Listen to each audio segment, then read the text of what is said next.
Hey guys, so this is gonna be an unboxing of the Moto G8 Plus. I can finally unbox this just because I don't really open packages when they first come. I let them sit for a few days, and obviously because I'm filming this on my bed, I kind of needed to leave it, you know what I mean, instead of opening it straight away because it's just gonna be a hassle.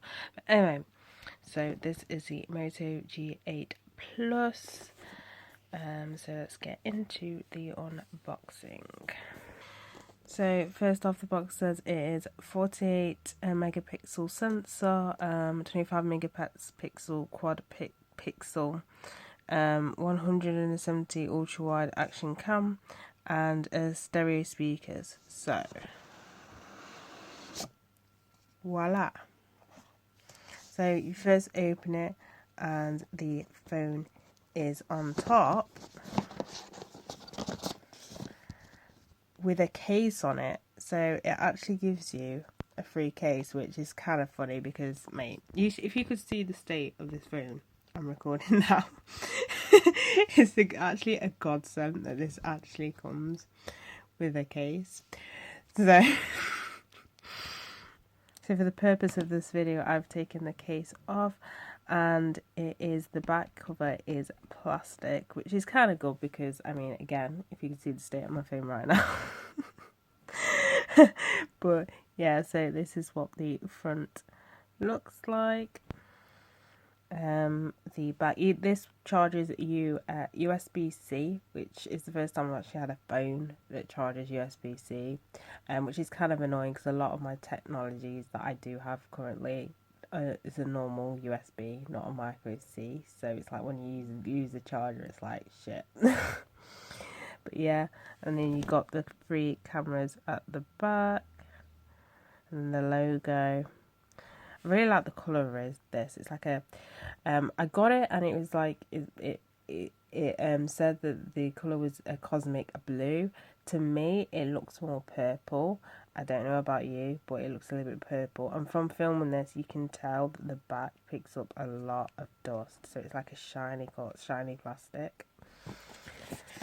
So in the box, you get the charger, and then you get the plug as well.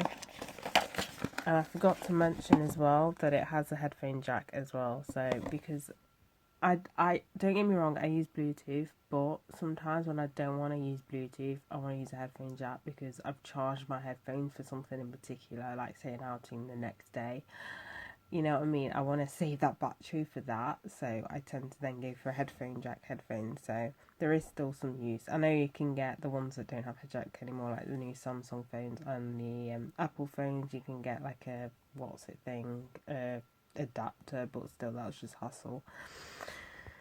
You also get like a manual along with this like pin, which I do advise that you do keep it somewhere because in the past, with the phones, if you lose the pin, it's so hard to find something that'll actually fit in the gap to open the open the slot to put your SIM in. So I do recommend that you keep these in a safe place because you'll be hunting around looking for something as thin as that just to open it. This is also dual SIM enabled, but if you want a dual SIM, you can't have an SD card in it either, if that makes any sense. But yeah, so you can have 2 SIMs in there. It's got room for your standard SIM and then micro SIM, and then obviously if you don't have a second SIM, or you don't want to use a second SIM and you want more storage, you can also use an SD card as well. We are turning this on.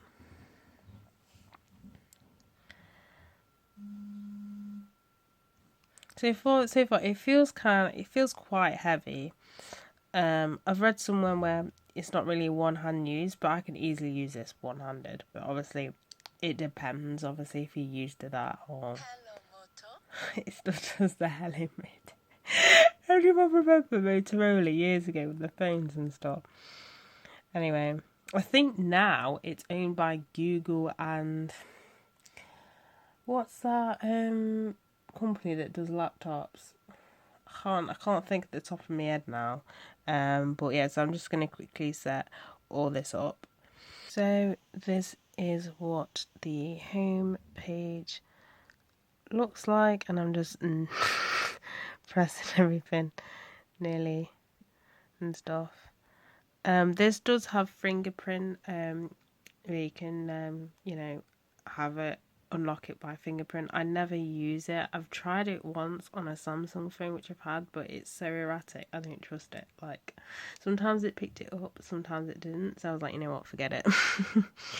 I now know as well why they give you a case, because if you see the fingerprints on here, I don't know if you can see, but there is some fingerprints on there, so I get why they gave you a clear case. It could be sort of a thing where, yeah, it picks up fingerprints, but we did just give you a free clear case, so even if you didn't want to cover the colour of it, here's a free case. So it could be a reason why they gave the free cases. But yeah, I'd probably in the next couple of weeks I will do a review on this. I'm guessing that's a notification thing, I don't know. So I'd fiddle around with this, and then I'll give you a review. So that is this is like the first initial first impressions of this phone. It is on the more affordable side, which I've not had an affordable phone in ages. I used to do reviews of like the Alcatel phones and everything like that, which is nothing wrong with it, but I came to the conclusion, if you want an Alcatel phone or any other like low budget phones, it's best to spend at least 100 and something, just over £100, and it's not too bad. But yeah, and it's the first phone I actually have which has that notch on as well. What was I going to say? I was going to say something else as well. Because a lot of the time, like, the phone that I'm currently on is actually second hand. So technically it's not low budget, because when it was out it was high budget. But, but you know, so technically I've not had a low budget phone in ages. But yeah, so far it feels quite heavy to feel. When it comes to going to different apps and stuff, it feels smooth, no delay or anything like that. So yeah, that's it for this video. So bye guys.